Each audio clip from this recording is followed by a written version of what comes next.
Hi guys, it's 10 p.m. I am about to take my ARVs. Yeah, it's time for viral suppression, and yeah, I take one pill every day. Imagine being a child, seeing your blood relatives reserving specific utensils like cups and plates specifically for you. And because you are too young, you do not know why. Then at the age of 13, your parents tell you that you are HIV positive. And then now when I was in their house, I had been assigned utensils that I will eat from, and they will be disinfected immediately I finish eating, and then my clothes will be washed by a disinfectant. Living with HIV comes with many challenges and stigma, something that make many victims hide in the closet. However, that is not the case for 26-year-old Doreen Moraa, who celebrated her birthday recently. She has been living with the virus for close to 3 decades. First of all, my parents are a discordant couple. My mom is HIV positive and my dad is HIV negative. For them, they found out I was HIV positive when I was 8. But I was always a sickly child, so they had done too many tests. I was in hospital after hospital. So one time when I had an infection called herpes zoster when I was 8, so I was taken to Kenyatta, and the first thing they asked me, after conducting many tests, they told my parents, how about we just test her for HIV?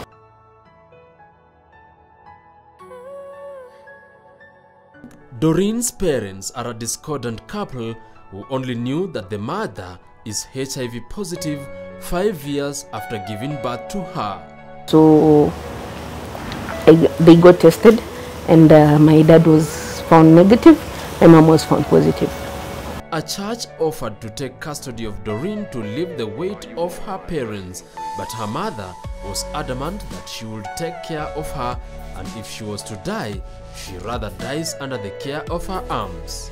So I didn't know that at the back of her mind, she knew that I would die, because even the doctors had told her until she reaches 12, then we cannot give her a clean bill of health. So my mom was taking a day at a time with me, and so even there were some nuns from Nyumbani Children's Home. They wanted me to go and live in the home, but my mom refused. She was like, if she's going to die, let her die from home, not from somewhere else. Doreen was not under ARVs until the age of 13. Prior, she was only using antibiotics to fight the HIV virus. But because she was young, she did not know the extent of living with HIV, and even when her mother was treating her with goodies whenever they visited the hospital, she thought it was pure mom's love. The doctors told me, Doreen, you're HIV positive, and you will have to take medication for the rest of your life. And at that point, it really didn't hit me that it was a thing, that it was even a bad thing. Because before that, I had been put on Septrin. So I never used to like Septrin. At some point, I would just throw them away and hide them so that my mom wouldn't notice that I haven't taken them. But the excitement that I was going to start new medication, it really gave me that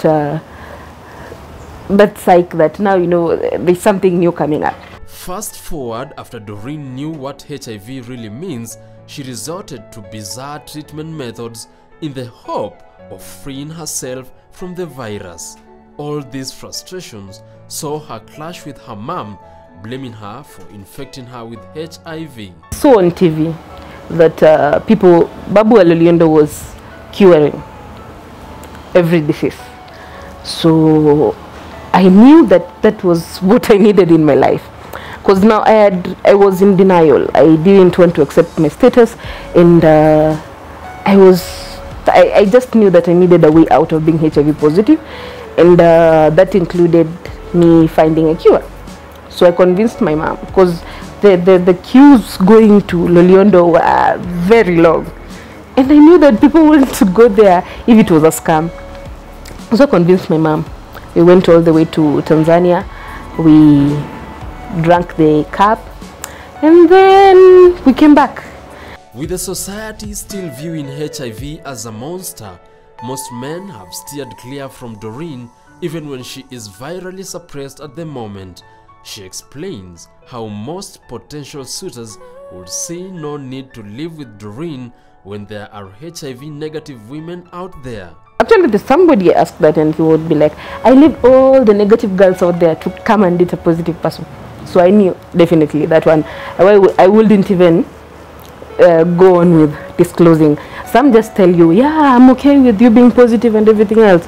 And when now you tell them, now I'm HIV positive, the blue ticks become your portion. Yeah. We were able to confirm that indeed people who are on treatment are on ARVs and have been undetectable have a very slim chance of passing the infection to others. Yes. What does this mean then to the people who are living with HIV and particularly discordant couples? Right, I would see the implication of this study really along 3 fronts. First is that just ARVs, just like we've always known, are good for someone's health. And so if somebody's taking ARVs, they are likely to live better quality of life. It's really a celebration for couples who would like to have children. And as you mentioned, particularly for discordant couples.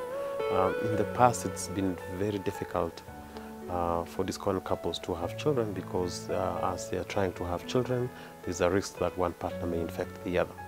But now with ARVs and really making sure that one of the partners is undetectable, then couples can safely have children.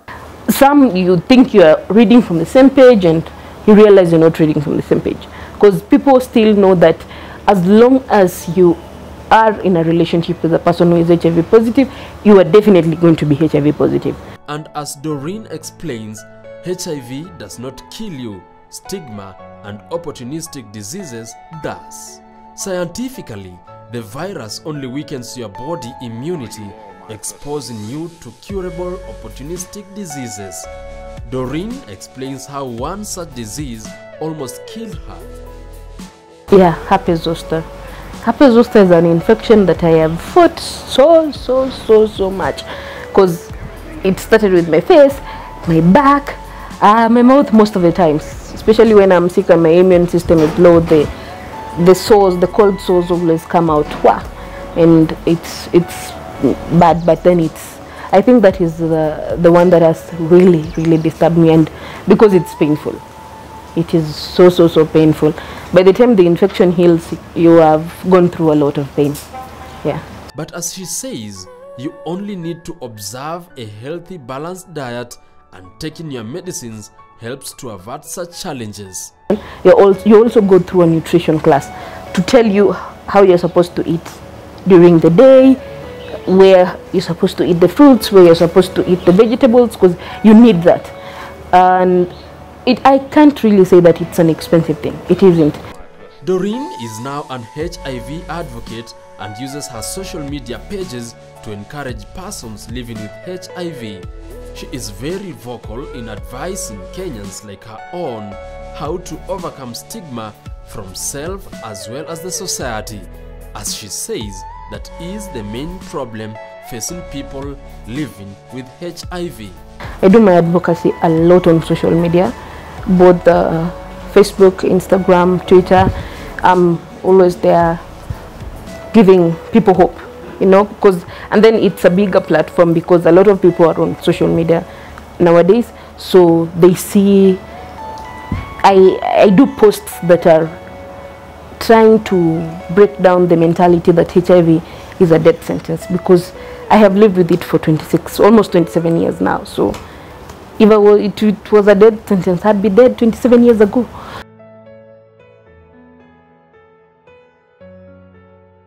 My name is Doreen, and I am a beautiful story, and I am greater than HIV.